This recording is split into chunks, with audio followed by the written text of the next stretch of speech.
AP fact-check, Trump hypes comeback, impeachment acquittal. Washington, AP. President Donald Trump says the world is witnessing a great American economic revival that he brought on by reversing course from the Obama years. Yet the economy is not so different from the robust one he inherited and disparages at every turn. Trump's State of the Union speech came packed with assertions tailor-made for his re-election bid, during a week when his acquittal in his Senate impeachment trial emboldened him. He and his White House later glossed over inconvenient facts in asserting that the Russia investigation and impeachment inquiry had turned up nothing against him. The leading Democrats vying to replace him tangled in a debate Friday night before New Hampshire voters try to give shape to a nomination race mangled in Iowa. A sampling of recent rhetoric. Acquittal.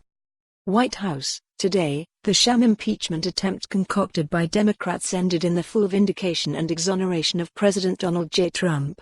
Statement Wednesday by Press Secretary Stephanie Grisham. The facts: Trump is not free of the taint of wrongdoing or fully exonerated. Key Republican senators who voted for his swift acquittal indicated the president did act improperly in the Ukraine matter, but that voters should decide whether to remove him from office.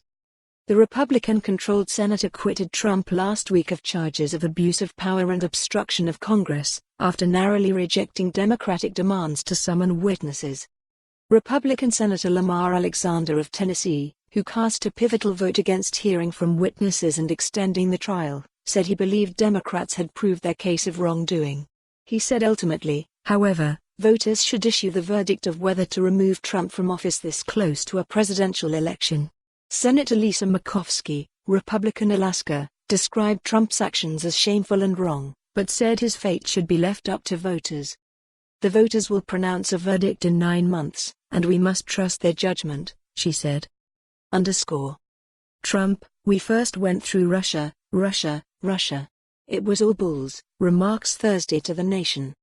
The facts: a 2-year investigation by special counsel Robert Mueller that produced guilty pleas, convictions or criminal charges against Russian intelligence officers, as well as Trump associates, is demonstrably not a hoax, as the president frequently describes it.